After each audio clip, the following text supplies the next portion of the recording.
Iya. Selamat malam semuanya. Malam, Mbak. Mbak. Warahmatullahi wabarakatuh. Waalaikumsalam warahmatullahi wabarakatuh.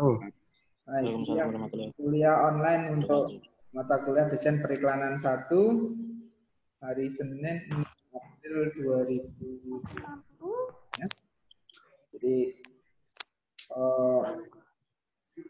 dalam desain komunikasi visual itu kompetensi pokoknya salah satunya adalah periklanan. Ya. Maka kalian akan mendapatkan 3 mata kuliah periklanan yang berurutan tiap semester. Hari ini semester ini adalah desain periklanan 1. Kemudian nanti semester depannya ada periklanan 2. Semester depannya adalah manajemen periklanan. Ya. Dan mata kuliah pokok ini merupakan kompetensi utama yang kalian harus kuasai betul, karena ini merupakan bidang kompetensi utama dalam desain komunikasi visual, yaitu berkenaan dengan periklanan atau advertising. Ya. Coba Pak Edi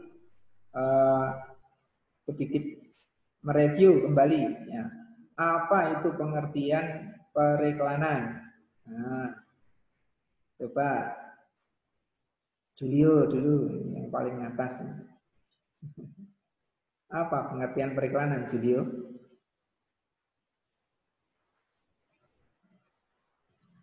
Suaramu itu mic-nya belum dihidupkan. Nah. Oh iya, lupa, Pak. Kemarin Pak Edi. Baik, terus gimana, Julio? Apa periklanan? Halo.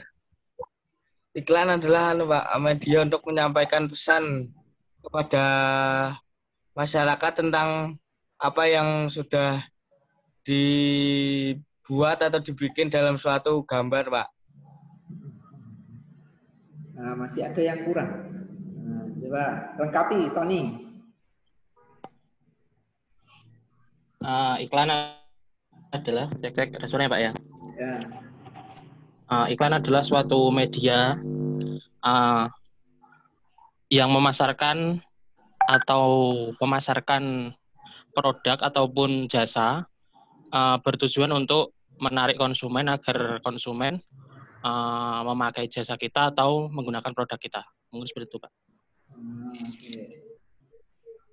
Mungkin ada yang Nanda, kalau menurut Nanda gimana? Iklan adalah suatu media yang digunakan untuk memasarkan produk atau jasa dengan menggunakan desain yang menarik dan dapat membuat perhatian konsumen itu. Ya gitulah Pak, pokoknya menarik dengan desain yang bagus agar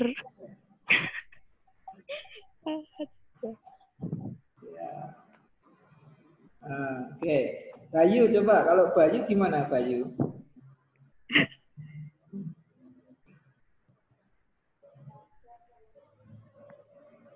Suaranya enggak, itu kurang nancep soalnya gitu. Apa namanya, mic-mu enggak kedengeran gitu. Suaranya enggak kedengeran yuk. Kamu pakai HP apa pakai komputer yuk? Enggak kedengeran itu. Yuk, coba langsung pakai, enggak usah pakai mic headset gimana? Coba pakai headset. Tes. Dengar, Pak. Dengar. Sekarang malah dengar. Baik. Ya. Iklan melancarkan komunikasi produk terhadap pembeli, Pak. Oke. Kayak kesannya biar tersampaikan. Baik. Bambang. Gimana? Terakhir Bambang ini. Bambang. Iya, Pak. Coba. Cek. Kamu gimana? Iklan adalah suatu teknik pemasaran untuk menarik konsumen. Nah, itu. Iya. Lihatin. Oh ya bentar Pak. Cek. Iklan adalah teknik pemasaran untuk menarik konsumen terhadap suatu produk melalui media-media tertentu seperti televisi dan media-media visual lainnya. Oke. Jadi coba ya tadi dari beberapa tadi ya. Yang pertama kata kuncinya kalau iklan. Iklan itu adalah bentuk komunikasi pemasaran. Jadi komunikasi pemasaran. Ya mungkin salah satu media untuk menyampaikan pesan penjualan. Nah, itu kata kuncinya. Jadi makanya kamu itu kan jurusannya apa? Desain komunikasi visual. Tapi di dalam implementasi dalam ilmu desain komunikasi visual itu salah satunya adalah di periklanan, yaitu menyampaikan pesan secara visual. Ya. Jadi periklanan itu merupakan bentuk komunikasi pemasaran, komunikasi penjualan yang mengkomunikasikan pesan-pesan penjualan baik itu produk atau barang jasa kepada siapa? Kepada audiens, kepada khalayak ramai, khalayak luas, pendengar atau pemirsa yang luas, baik secara sebagian ataupun secara keseluruhan. Ya. Jadi bisa saja iklan itu juga disampaikan kepada audiens yang terbatas, tidak secara keseluruhan, pada target audiens. Ya, jadi kepada konsumen potensial, tidak kepada seluruhnya pesan itu. Ya, jadi kepada target audiens, target sasaran konsumen potensial. Disampaikan secara efektif, ya, kemudian untuk apa? Untuk secara persuasif. Ya. Jadi disampaikan secara persuasif untuk membujuk agar apa? Agar konsumen melakukan suatu tindakan. Misalnya dia merespon dengan nanti akhirnya berujung pada pembelian produk, tapi kadang-kala pemirsa itu hanya dia itu diingatkan terus tentang keberadaan produk, reminding untuk mengingatkan. Salah satu tujuannya banyak tujuan dari iklan itu sendiri ya. Nanti tentu ini kalian harus mengkaji pengetahuan tentang periklanannya. Kemudian termasuk untuk menanamkan citra produk, suatu produk atau jasa ataupun perusahaan kepada konsumen. Jadi kalau perusahaan itu terpercaya, tentu konsumen akan mengkonsumsi dengan apa ya, penuh keyakinan bahwa memang produk yang ditawarkan, jasa yang ditawarkan itu adalah qualified, berkualitas, ya berkualitas. Makanya harus tadi dikatakan indah, ya, jadi menyenangkan untuk dilihat supaya menarik perhatian. Kemudian komunikatif, pesan-pesannya itu mudah difahami. Ya. Kemudian menarik karena dia harus bersaing dengan iklan yang lainnya. Sehingga kalau tidak menarik, dia tidak akan memikat perhatian audiens. Ya.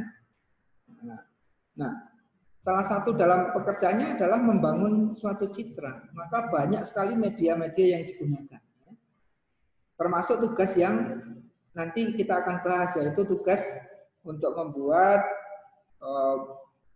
media-media administrasi, di mana untuk kepentingan juga bisa mengkomunikasikan pesan-pesan atau membangun citra yang positif, yaitu kartu nama, kop surat, amplop, ini stationery, peralatan alat tulis, ya, untuk yang tertulis di dalam sebuah media. Kalau kita bicara tentang kop surat, amplop, kemudian kartu nama, ini sangat memiliki peran di dalam juga menyampaikan pesan-pesan penjualan. Ya. Pesan penjualan itu tidak harus barang, tidak harus suatu jasa, tapi juga pesan penjualan itu adalah citra, bonafit, jadi branding. Ini bagian dari upaya untuk komunikasi pemasaran. Branding itu juga untuk membangun citra atau meningkatkan citra ini. Nah, kartu nama itu memiliki peran yang penting ya untuk memberikan personal branding, baik perseorangan dari misalnya seorang sales atau seorang manajer sebuah perusahaan ataupun seorang pegawai karyawan suatu perusahaan yang dia ingin membangun citra bahwa perusahaannya adalah perusahaan bonafit, maka ketika dia berkomunikasi kepada orang lain, dia bisa komunikasi bisnis tentunya ini ya, maka dia bisa menggunakan kartu namanya untuk membangun citra positif. Jadi kartu nama itu adalah salah satu media penyampai pesan, penjualan juga, di mana dia bisa menjadi personal branding. Maka kartu nama tadi sangat desainnya juga menentukan bagaimana citra dibangun. Personal brandingnya tadi, citra personal dari perseorangan ataupun lembaganya itu dibangun. Maka desain periklanan, desain kartu nama juga penting untuk tadi. Ada 3 hal yang perlu Pak Edi kemukakan. 1, indah. Ya, dia memiliki suatu tata susun yang baik, yang enak untuk dilihat, menyenangkan, membuat orang suka. Kalau enggak suka dibuang itu kartu nama. Ya. Kalau dia indah, menyenangkan, bagus, maka sayang, maka dia akan dikoleksi ataupun dilihat. Yang kedua adalah yang menarik, dia punya keunikan, ya. Keunikan merupakan kekuatan diferensiasi untuk membedakan dengan pesaing, ya. Keunikan. Tapi juga komunikatif, ya. Jadi komunikatif itu dia juga ada pesan-pesan informasi yang disampaikan. Nah, nanti kita lihat apakah informasi yang dikemas dalam kartu nama itu cukup bisa menyampaikan pesan. Menyampaikan pesan, ya, gitu ya. Oke, semuanya sudah mengumpulkan tugas di classroom? Sudah, Pak. Sudah, Sudah, ya? Pak. Baik. Saya belum, Pak. Pak. Bambang. Maaf Pak, telat. Maaf Pak, telat. Ya. Tadi nggak bisa masuk. Baik. Ya, apa-apa. Oke, kita lihat ya, classroom-nya kita lihat. Ini ya. Menang sih, Bu.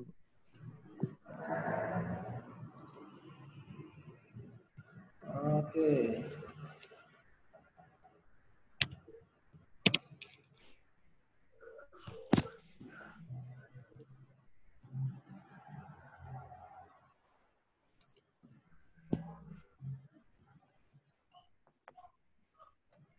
Nah, disiapkan dulu nih. Lupa tadi.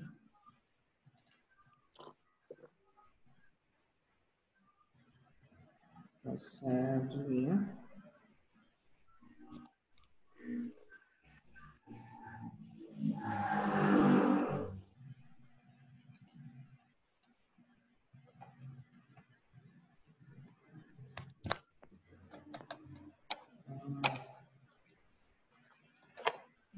Cek.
Ini yang sudah Aldian, Denny, Dia, Tony, Dika.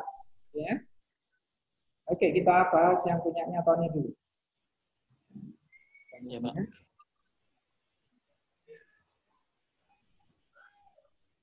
Kelihatan ya layar Pak Edi ya? Kelihatan, Pak. Kelihatan, Pak. Baik. Ini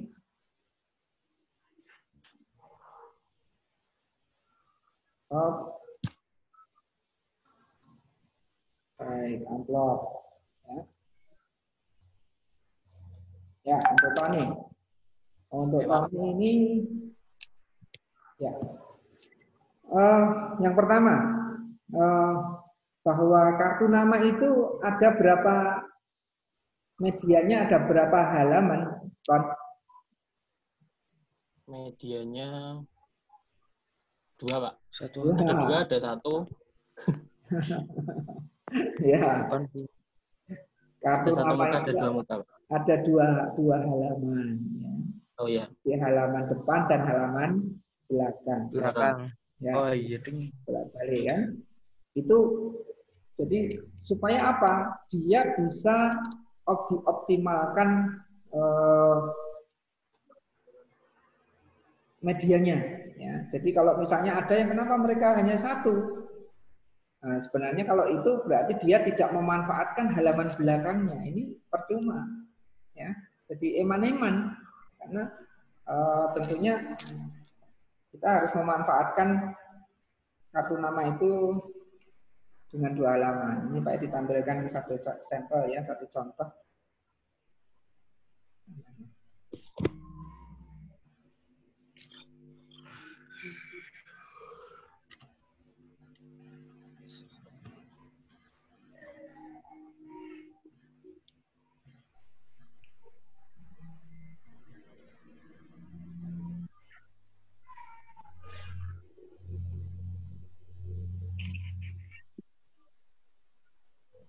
Ini ya.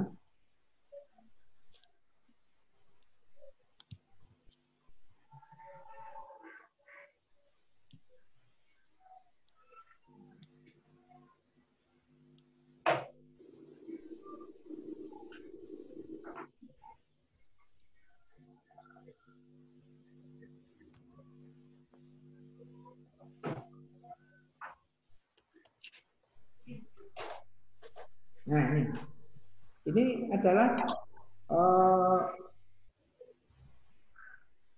bahwa kartu nama itu ada 2 halaman. Tadi Pak Tony hanya dari 1 ya. Iya, Pak. Ya, jadi manfaatkan, optimalkan bahwa kartu nama itu terdiri dari 2 halaman, halaman depan dan halaman belakang. Ada 2, jadi bisa kita manfaatkan untuk menyampaikan pesan secara efektif di halaman belakang. Jadi mungkin kalau contoh yang ini adalah dia dengan satu tema elegan minimal, ya. Jadi black yellow. Jadi dengan tema yang minimal hitam dan kuning, ya, hitam dan kuning. Ya. Jadi bagian belakang ini hanya ditampilkan satu logo company-nya, sementara bagian halaman mukanya itu ditambahi informasi yang mungkin yang akan disampaikan. Di sana ada alamat, telepon dan lain sebagainya, ya kan? Jadi logo dalam kartu nama itu menjadi unsur penting karena logo ini adalah representasi perusahaan. Biasanya logo ini akan ditampilkan lebih besar ya. Nah, ini juga satu desain yang tadi minimal black yellow elegan ya. Cuman ini ada kekuatan dia itu menampilkan depth, kedalaman. Jadi sebuah tata letak kalau dulu waktu di Nirmana kan efek visual, ilusi visual 3 dimensi ya kan. Walaupun secara permukaan itu adalah datar, tapi ketika kita bubuhkan suatu efek atau teknik visual di mana menampilkan kedalaman, depth ya seolah-olah, maka bukan ketinggian, 3 dimensi. Kalau ketinggian itu kan berarti dia menonjol, keluar. Ini adalah ke dalam gambar. Sebagaimana kalau kamu melihat akuarium itu, sisi dalam dari sebuah akuarium itu sebenarnya real. Kalau akuarium real, di dalamnya ada kedalaman yang real. Tapi sebenarnya kalau gambar juga bisa secara virtual, ini kedalaman. Coba kita lihat di sini kan, ini poligon segi 6 dikasih bayangan shadow sehingga mengakibatkan dia menonjol, seolah-olah menonjol, atau ada latar belakang yang ke dalam sana, lebih menjorok, lebih dalam sana, ada yang di depannya. Nah ini sederhana tapi memiliki kekuatan visual yang cukup memancing perhatian ya, termasuk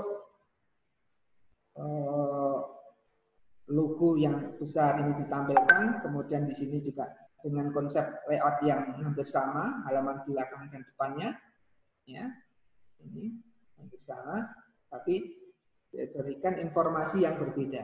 Ya. Jadi halaman belakang itu untuk lebih menguatkan, ya, mungkin untuk lebih menguatkan dari sisi brand korporasinya, lembaganya. Sementara bagian halaman depannya itu informasi penguatnya adalah informasi personal, ya, kontak personal, alamat, website, info dan lain sebagainya, kan?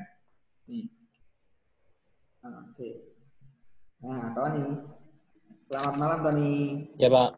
Nah, Tony. Malam, Pak. Itu. Tony Suhindra. Oh, Tony. Ini dulu Tony. Ton? Oh, Tony Suhindra. Nah. Oh, sudah join. Tak sapa dulu sama Tony nih. Gimana, Ton? Lama tak basu, lama tak berjumpa. Iya, Pak. Lama nggak kelihatan. Ya, gitu ya. Ini dengan online ini kita walaupun di tengah corona bisa ketemu lah ya. Jadi di sini ya, jadi ini kekuatan visualnya walaupun sederhana ya. Ini kan sederhana ini. Hanya komposisi dibagi kanan dan kiri. Dan itu tidak simetris di tengah. Ya, dia simetris atas bawah, asimetris kanan kiri. Tapi dia kalau tidak ada shadow, maka ini tidak ada kedalaman. Efeknya menjadi kurang. Ya, dengan penambahan ilusi visual. Kalau dulu di kekuatan Nirmana kan ada ilusi visual. Ini ilusi visual ini, kedalaman ini, ya, seolah-olah menonjol. Ini kalau ini tidak ada shadow, maka desainnya ya hanya seperti rumah di sini nih. Ini sama, sebelah kiri sama. Ya. Nah, tapi ketika ada shadow, maka ini menjadi bagian yang menonjol. Di sini bagian halaman mukanya juga sama. Komposisinya hampir mirip, layoutnya sama, tapi kandungan informasinya berbeda. Jadi kamu harus merancang medianya terbatas, seolah-olah sebuah kertas kecil, tapi dia memiliki kekuatan visual ya, yang harus kalian rancang dengan baik dan informatif. Coba kita kembali ke karyanya si Tony ya. Nah, sebelum itu di sini ya. Ini satu contoh. Ini sederhana, dia hanya hitam dan putih ya, hitam dan putih. Dengan highlight merah. Background itu tekstur. Ini ya, backgroundnya tekstur garis. Background tekstur garis ini merupakan kekuatan visual juga. Nah, kamu kalau memberikan background, jangan sampai background itu mengalahkan foreground-nya, latar depannya untuk informasi ini ya. Jadi dia harus kekuatannya di bawah. Jangan sampai misalnya tadi pagi ada yang memberikan background logonya jadi tidak kelihatan. Ya, maka logo ini ditampilkan, diberikan satu ruang yang bisa dilihat dengan jelas. Sementara backgroundnya ini memberikan suasana, ya, dalam rancangan itu. Coba kalau putihan polos, maka akan kering, ya, kurang hidup, kurang dinamis. Maka ketika ditambahkan unsur background dari garis ini, desain ini menjadi lebih dinamis. Ya. Baik, jadi kita kembali ke desainnya Fatoni, ya. Kita kembali ke desainnya Fatoni. Mana tadi desainnya Fatoni?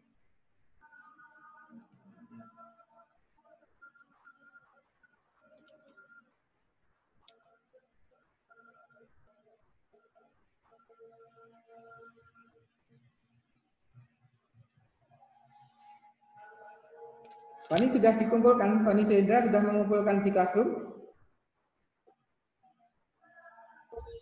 Belum, Pak. Belum, ya nanti disusulkan ya. Karena nanti Ya. Pak Edi akan ulas juga, tapi tidak melalui streaming ya. Nanti Pak Edi akan video saja.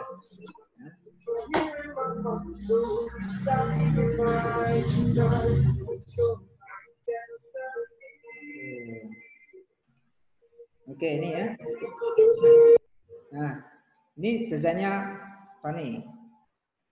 Fatoni, ini desainnya Fatoni ya. Desainnya Fatoni ya, ini ya. Ya, Pak. Oke. Nah ini bagus. Logo ini ditampilkan dengan jelas ya di sini. Karena ini adalah personal branding, juga membawa branding bagi perusahaan induknya ya. Nah, di sini jelas ya. Brand name-nya jelas. TRC Salatiga ya. Kemudian di sini pembagian ruangnya hanya yang jadi masalah di sini Pak. Ya. Iya, Pak. Ya ini kalau tadi yang poligon segi 6 tadi kan kalau dia tidak ada bayangan pembagian ruangnya itu dia akan tergabung dengan sisi sebelah kirinya, tapi kan ada bayangan dia terpisah. Ini juga sama. Ini terjadi white space, satu ruang kosong. Ya ini kan. Ini juga terjadi ruang kosong. Coba kalau ini kamu selesaikan. Ya.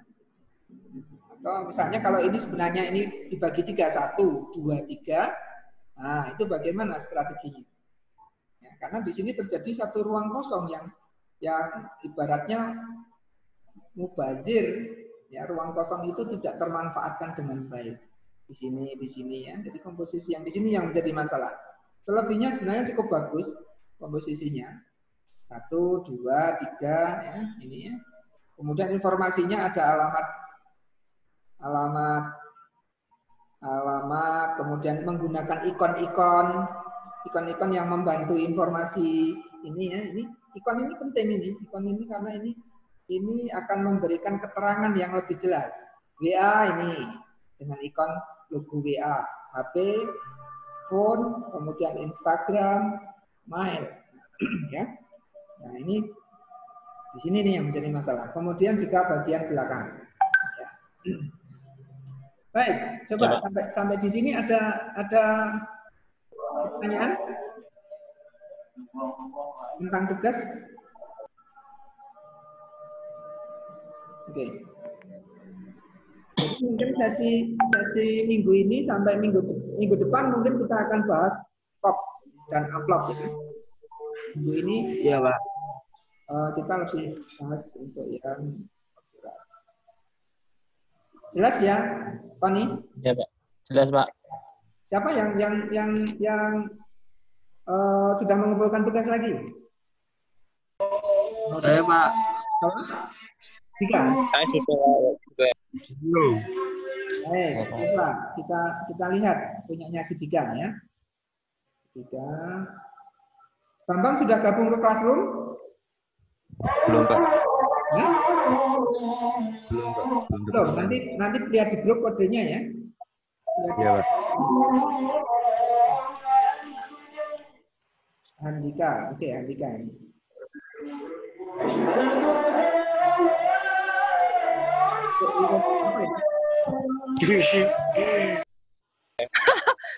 Jangan dibuka, malu, Pak. Loh, lah aku mau dievaluasi kok. ini desainmu, Dika? Iya, Pak. Iya, Pak. Ya sama. Saya sendiri yang buat.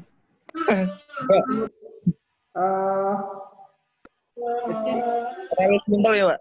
Hah? Terlalu simpel. Ya. Jadi sebenarnya simpel itu bisa menjadi kekuatan. Cuman punya kamu ini itu satu bagi semuanya juga nih ya, bagi semuanya ya, bahwa kartu nama itu berapa halaman tadi?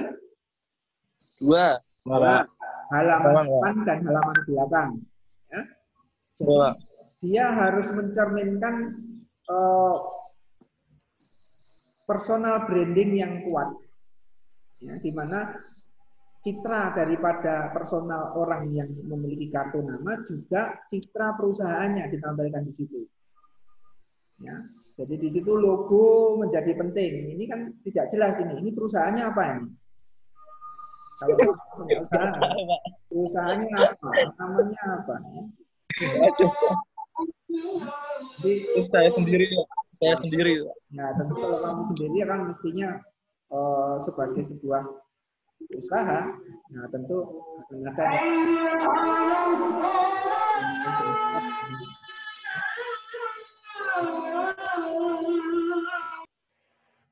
Oke, ya. Jadi sebagaimana tadi dilanjutkan di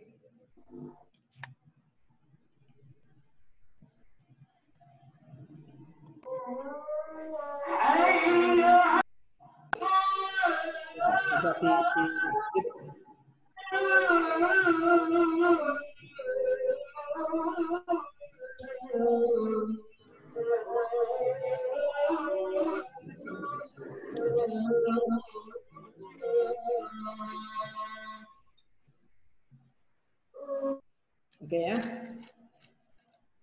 Nanti Pak Edi akan bikinkan satu ulasan video yang tentang kartu nama ini ya.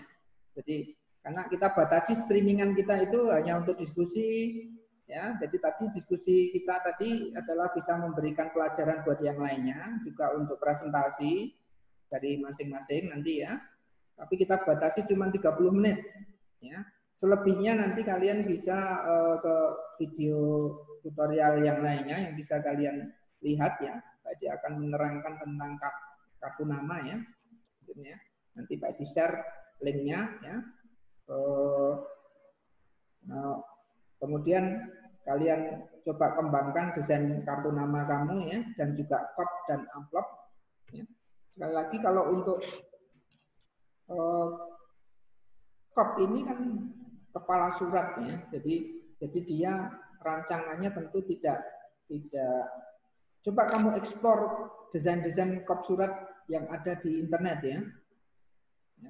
Nanti Pak Edi minggu depan Pak Edi akan eksplor tugasmu, kemudian konsepnya seperti apa, jangan hanya sekedar komposisi, biasa saja ya, kalian anak grafis, maksimalkan elemen-elemen grafis yang bisa untuk memperkuat identitas dari korporasi atau perusahaan yang diwakili oleh amplop dan kop surat tersebut ya. Jadi jangan lupa logonya itu harus ditampilkan secara optimal ya, supaya kelihatan, karena logo itu adalah representasi brand dari perusahaan ya.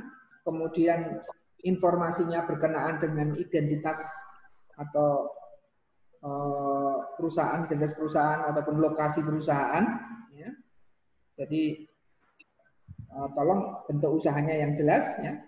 Kemudian juga konsep visual. Konsep visualnya coba kamu rancang sedemikian rupa cocok dengan brand perusahaannya ya. Nanti kita lihat ya, sejauh mana kamu bisa mengkomunikasikan citra daripada perusahaan tersebut ya, baik di kartu nama, di kop surat ataupun di amplop.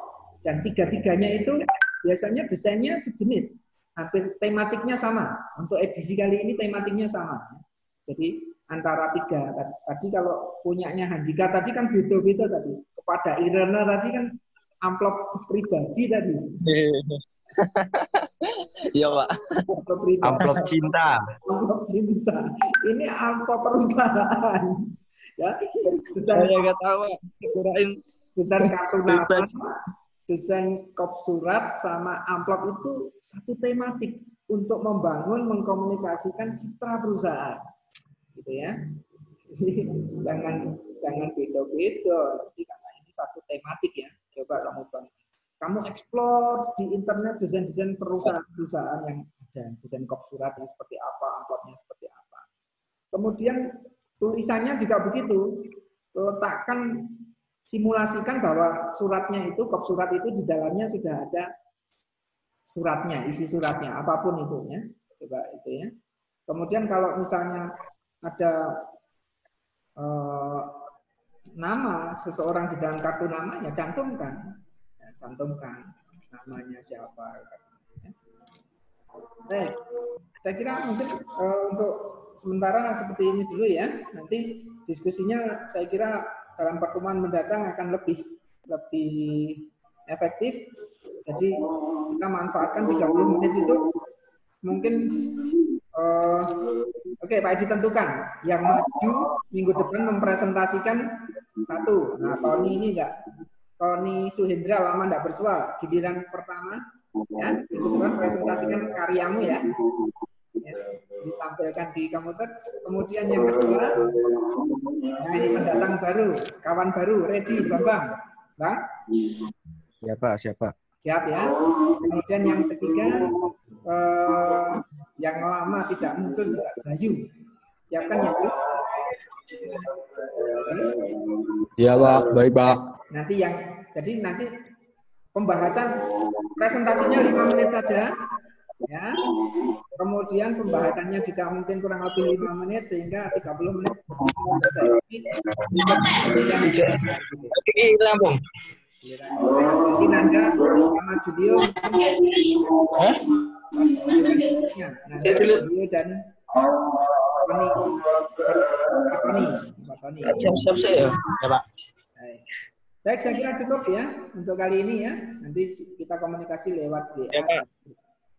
Jangan lupa absen di si akad ya. Si akadnya nanti Pak. Ya, Pak. Ya.